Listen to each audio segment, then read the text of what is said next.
Nafarroak eta Aragoik osasun arloko lankidetza berritu dute mugakide diren eremu geografikoetan bizi direnei arreta emateko. Metapla Iris dei bideo jolasen webiru, metabersoa eta errealitate virtualaren sektoreko profesionalak bildu ditu Iruñan. Nafarroko Ospital Unibertsitarioak sistema bat ezarri du laguntzailek ebakuntza duen pazienten kokapena eta egoera jarraitu alizateko. Idatzizko edabideetan, irratian eta online edabideetan euskara erabiltzeko laguntzen deialdia argitaratu du Euskara Bideak. Iruñako udalak San Ferminetako kartel lehiaketarako deia egin du, eta aurkeztutako lanak baloratzeko irizpide artistikoak jaso ditu oinarrietan. Auzotarrak dendak eta laguntzak baliabideak auzoetan elkartzen dira adineko personei laguntzeko eta zaintzeko adinekoen sareen esparruan. Udala, elkar lanean ari da Santa Maria la Real, Milagros Azpilagaina Iturrama eta Txantrean martxan jarri dituzten ekimenekin. 30 urte bete dituen Larraldea Sagardotegia 15 lagunek osatzen duten Eztibeltza kooperatibak kudeatuko du eta asteburuan ireki da publiko.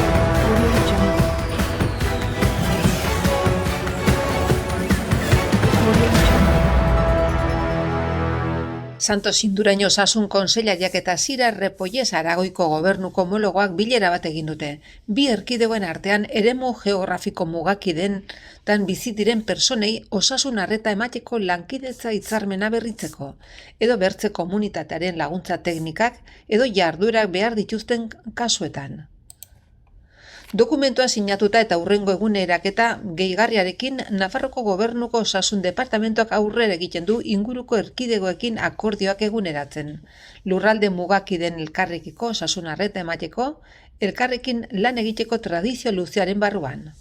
Hala 2021ko maiatzan, Nafarroak lankidetza hitzarmen bat sinatu zuen Errioxarekin eta Eusko Alderdi Erkidegoarekin mantenduko den hitzarmena berritzere aurre ikusita dago. Luzatutako hitzarmena jasotzen duenez, Zaragozako Miguel Servet Unibertsitate Ospitala erreferentziazko zentro izaten jarraituko du Nafarroan bizi diren personentzat. Erredura handien eta esklerosis anikoitzaren eremuetan zehazten diren kasuetan, arreta superespezializatu emateko.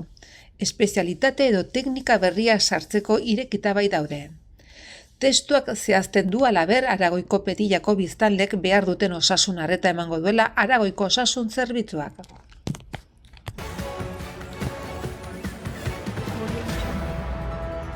Mikel Irujo Garapen Ekonomikoko eta Enpresarialeko Kontseilariak Metapla Iris dei ekitaldiaren irekieran parte hartu du. Nafarroko Gobernuaren, Nafarroko Enpresa eta Berrikuntzaren Europako Zentroaren eta Iris Nafarroko Berrikuntza Digitaleko gunearen arteko lankidetzan antolatutako ekitaldian. Egitasmoak bideo-jokoen sektorean web 3-ren blockchaineren errealitate virtualaren eta metabersoaren aukeretan sakontzea du helburu. Irujok nabarmendu du azken datuen arabera bideo-jolasen sektoreak 1.469 milioi euro sortu dituela estatuan, izaera teknologikoari dagokion balio erantzi handiko enpresekin. Ondorioz bere jarduera kalitatezko lanpostuak sortzen ditu. Nafarroan jada Nafarroko Unibertsitate Publikoek garatutako espezializazio diploma batekin kontatzen da bideo-jokoen eta realitate virtualeko aplikazioen garapenean. Industria hau sustatzeko lanean ari da Klabna klusterrarekin ala nola finkatzeko bidean diren startup ezberdinekin ere zehaztu du kontseilariak. Ekitaldian, Nafarroko Gobernuaren berrikuntza digitalerako Iris gunearen esparruan kokatzen da, zeinek digitalizazioaren lehiatila bakarra izan nahi duen.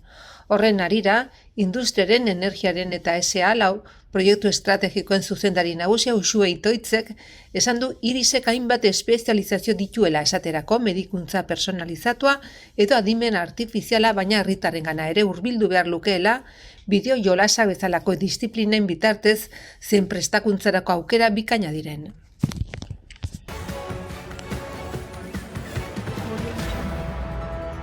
Nafarroko Ospitale Unibertsitarioak sistema bat ezarri du, datorren astetik aintzinera ebakuntza duen pazienten laguntzailek eta senidek gaixoaren kokapena eta egoera jarraitu alizateko.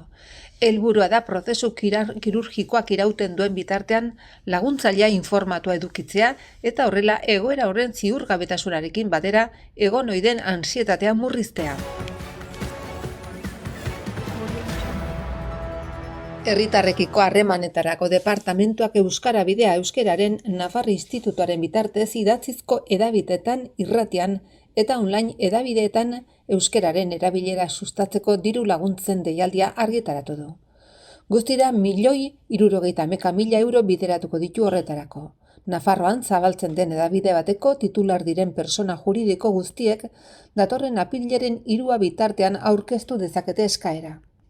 Laguntza hauek Nafarroko edabide esparruari dagokion eguneroko prentsara edo aldizkarietara zuzenduta daude.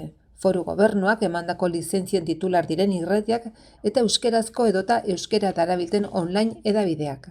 Nafarroko edabideren baterako euskarri digital direnean edo bere jarduera online soilik garatzen dutenean, 2022ko azaroaren 1 eta 2023ko irailaren 30 artean eginiko jardueren harira. Eskari hau telematikoki aurkeztu behar da webikoitza navarra.es atariko izapide fitxa bat osatuz. Bertan, hautatu edabiderako eskaeraren erabilerarekin lotutako proiektu zehaz bat erantziko da. Aurreikusitako gehigarria barne, baita ale harpidedun kopuruak edo programaziori buruzko informazio bezalako alderdiekin lotutako datuak ere.